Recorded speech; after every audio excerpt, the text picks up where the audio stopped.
Assalamualaikum warahmatullahi wabarakatuh. Saya Nasratun Nafilah, NIM 1120074, eh, jurusan Hukum Keluarga Islam kelas B IAIN Pekalongan. Di sini saya akan sedikit memaparkan mengenai peradilan pada masa Rasulullah Shallallahu Alaihi Wasallam hingga peradilan pada masa Turki Utsmani dengan tema saatnya yang mudah berbicara sejarah. Yang pertama adalah peradilan pada masa Rasulullah Shallallahu Alaihi Wasallam. Pada masa Rasulullah Shallallahu Alaihi Wasallam terbagi menjadi dua fase, yaitu yang pertama adalah fase Makkiyah dan yang kedua adalah fase Madaniyah. Pada fase Makkiyah ini terjadi atau berlangsung sejak Rasulullah Shallallahu Alaihi Wasallam diangkat menjadi nabi sampai Nabi Muhammad Shallallahu Alaihi Wasallam hijrah ke Madinah. Pada fase ini umat Islam masih terisolir dan hanya terfokus kepada penanaman akidah dan tauhid. Dan pada fase ini pula belum terdapat kesempatan untuk membuat peraturan perundang-undangan. Selanjutnya adalah fase Madaniyah. Pada fase Madaniyah ini dimulai sejak Nabi Muhammad SAW hijrah ke Madinah hingga beliau wafat. Pada fase ini umat Islam sudah dikategorikan kuat dan oleh karena itu perlu adanya tasyri' atau peraturan perundang-undangan seperti peraturan pernikahan, perceraian, hukum waris dan lain-lain. Nabi Muhammad SAW sebagai orang yang maksum, yaitu orang yang terbebas dari dosa dan maksiat, memiliki 3 peran penting, yaitu peran legislatif, eksekutif, dan yudikatif. Pada masa Rasulullah SAW, pedoman yang dilakukan adalah Al-Quran dan ijtihad beliau sendiri, yaitu melalui pengilhaman. Proses peradilannya pun masih relatif sederhana, yaitu hanya menggunakan fatwa dan tanya jawab. Namun, walaupun peradilan pada masa itu terkesan sederhana, sudah memenuhi rukun al-qadha sendiri seperti hukum, hakim, mahkum bih, mahkum alaih, dan mahkumlah. Alat bukti yang digunakan pada masa itu adalah beberapa diantaranya, yaitu al-bayyinah, yaitu fakta kebenaran, firasat, dan saksi. Pada saat itu atau pada masa itu seorang hakim mempunyai larangan-larangan tersendiri dalam memutuskan suatu perkara, yaitu di mana seorang hakim masih dalam keadaan marah, atau seorang hakim memutuskan perkara dengan mendapatkan suap, yaitu mendapatkan hadiah atau imbalan dari seseorang yang berperkara. Kemudian pada masa ini seorang hakim yang menjabat adalah diantaranya Mu'adz bin Jabal dan Ali bin Abi Thalib sebagai gubernur dan hakim di Yaman. Sedangkan di Mekah adalah Attab bin Sa'id. Selanjutnya yaitu peradilan pada masa Khulafaur Rasyidin, yaitu pada masa Abu Bakar As-Siddiq, Umar bin Khattab, Utsman bin Affan, dan Ali bin Abi Thalib. Yang pertama adalah pada masa Abu Bakar As-Siddiq. Abu Bakar As-Siddiq menjadi khalifah kurang lebih selama 2 tahun. Pada masa ini keadaan atau peradilan masih relatif sama dengan masa sebelumnya, yaitu pada masa Rasulullah Shallallahu Alaihi Wasallam. Dan pada masa ini Abu Bakar As-Siddiq lebih terfokuskan kepada memerangi kaum murtad dan orang yang tidak mau melaksanakan zakat, sehingga keadaan atau kekuasaan wilayah Islam pun belum begitu luas. Pada masa ini atau pada masa Abu Bakar As-Siddiq ini jabatan khalifah, jabatan hakim dipegang oleh khalifah. Namun pada riwayat lain ada yang menyebutnya yaitu dipegang oleh Umar bin Khattab. Selanjutnya adalah pada masa Umar bin Khattab. Pada masa Umar bin Khattab ini kekuasaan Islam sudah mulai meluas dan sudah adanya hakim. Namun wewenang hakim hanya masih terbatas pada persengketaan harta benda atau hukum perdata saja. Hukum yang dijadikan pedoman pada masa ini adalah Al-Quran, Sunnah, dan ijtihad kolektif. Selanjutnya pada masa Utsman bin Affan. Pada masa Utsman bin Affan ini peradilan sudah dilakukan di gedung. Pada masa Utsman ini mengikuti langkah pada khalifah sebelumnya yaitu Umar bin Khattab, bahwa untuk menentukan suatu perkara yaitu berpedoman kepada Al-Quran, Sunnah, dan musyawarah dengan para sahabat. Namun kelemahannya pada masa ini adalah hanya melanjutkan peradilan atau langkah peradilan pada khalifah sebelumnya, dan terdapat kasus nepotisme yang tidak tertangkas secara tegas. Selanjutnya pada masa Ali bin Abi Thalib. Ali bin Abi Thalib ini lebih mengikuti langkah dari khalifah sebelumnya.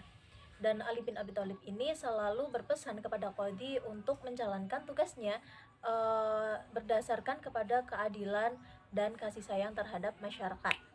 Nah, Ali bin Abi Thalib ini juga memberikan petunjuk atau menunjuk seorang hakim ini yang berdasarkan kepada orang yang berpenghidupan luas atau orang yang tidak berpenghidupan sempit, orang yang berwibawa, orang yang memiliki luas ilmunya, dan orang yang mempunyai daya kerja sempurna. Selanjutnya adalah peradilan pada masa Bani Umayyah. Dinasti Umayyah ini berlangsung sekitar kurang lebih selama 90 tahun. Dimulai sejak tahun 41 Hijriah hingga tahun 132 Hijriah. Nah, pada dinasti Umayyah ini terdapat ciri khas yang diterapkan oleh peradilan. Yang pertama adalah hakim memutuskan perkara dengan menggunakan ijtihadnya sendiri jika perkara itu tidak terdapat dalam nas dan ijma. Yang kedua adalah lembaga peradilan tidak dipengaruhi oleh khalifah, tidak dipengaruhi oleh penguasa. Nah, dinasti Umayyah ini selama berkuasa terdapat 14 khalifah yang memimpin. Salah satu di antaranya adalah Umar bin Abdul Aziz. Beliau mampu menegakkan keadilan terhadap siapa saja, baik dirinya sendiri, keluarganya, para sahabat, bahkan terhadap hewan sekalipun. Nah, pada dinasti Umayyah ini terdapat tugas kekuasaan atau instansi yang diterapkan, yaitu yang pertama adalah Al-Qadha, yang kedua adalah Al-Muhtasib, dan yang ketiga adalah An-Nadhar fi Madhalim. Kemudian peradilan pada masa Bani Abbasiyah.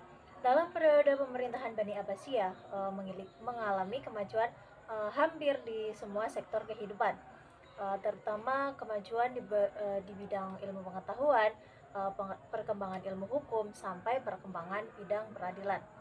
Kemajuan dalam hukum Islam diantaranya yaitu menerjemahkan buku-buku asing, berdirinya sekolah. Salah satu karya terbesar adalah berdirinya Baitul Hikmah. Selain itu, dalam bidang peradilan juga mengalami perkembangan. Hal tersebut dapat dilihat dengan berkembangnya kreasi-kreasi baru dalam bidang peradilan, seperti pengangkatan qadhi, qudhoh, terdapatnya wilayatul madhalim, wilayatul hisbah, dan penggunaan pakaian dalam persidangan. Pengangkatan hakim yang pada mulanya hanya satu orang pada satu daerah dari pengikut madhab mayoritas di negeri itu. Namun seiring berkembangnya wilayah atau seiring berjalannya waktu, itu dinamika masyarakatnya bertambah, maka hakim pun diangkat beberapa orang dalam setiap wilayah. Kemudian akibat perhatian yang begitu besar terhadap peradilan dan hakim-hakimnya, pemerintahan Abbasiyah sering mengintervensi keputusan-keputusan peradilan. Akibatnya banyak para ulama yang mempunyai kompetensi ini menolak menjadi hakim. Adanya sikap toleransi hakim terhadap masyarakat dalam bidang madhab, sehingga apabila yang berperkara tidak sejalan dengan madhab itu, tidak semadhab dengan hakim tersebut, maka dia menyerahkannya kepada hakim lain yang semadhab dengan pihak yang berperkara. Kemudian peradilan pada masa Turki Utsmani. Pada masa Turki Utsmani ini lahir karena tekanan atau serangan dari bangsa Mongol yang dipimpin oleh Ortogol bin Sulaiman. Turki Utsmani ini merupakan salah satu kerajaan yang paling lama berkuasa, yaitu kurang lebih selama 6 abad. Dengan jumlah khalifah, 36 sultan dan satu khalifah terakhir. Turki Utsmani ini berhasil menaklukkan 3 benua, yaitu benua Eropa, Asia, dan Afrika. Pada masa Turki Utsmani ini, pada awalnya belum menetapkan madhab sebagai pedomannya. Namun seiring berjalannya waktu, madhab Hanafi ditetapkan sebagai madhab resmi dalam Turki Utsmani. Peradilan pada masa Turki Utsmani ini mulai melakukan terobosan pada masa Sulaiman I, yaitu dalam upaya kodifikasi dan legislasi atau yang disebut dengan taknin. Nah, kodifikasi hukum perdata pada masa Turki Utsmani ini adalah menentukan madhab Hanafi sebagai madhab resmi. Kemudian penyusunan satu madhab dalam Majalatul Ahkam Al-Adiyah dan mengkompilasikan hukum Islam dari madhab yang berbeda. Nah, pada masa Turki Utsmani ini terdapat 3 fase, yaitu yang pertama adalah masa atau fase sebelum Tanzimat, yang kedua masa Tanzimat, dan yang ketiga adalah masa pasca Tanzimat. Nah, latar belakang munculnya Tanzimat ini ada beberapa di antaranya. Yang pertama adalah desakan bangsa Eropa kepada kerajaan Utsmani untuk memerangi kaum dhimmi yang berada di wilayah Utsmani. Yang kedua adalah pemberlakuan hukum fikih kepada bangsa Eropa dengan memberlakukan hukuman mati jika mereka murtad. Dan yang ketiga adalah munculnya tokoh-tokoh Tanzimat yang berupaya membatasi kekuasaan sultan yang absolut. Mungkin itu saja yang dapat saya sampaikan. Harapannya semoga video kali ini dapat bermanfaat, dan terima kasih serta mohon maaf yang sebesar-besarnya kurang lebihnya. Sekian, wassalamualaikum warahmatullahi wabarakatuh.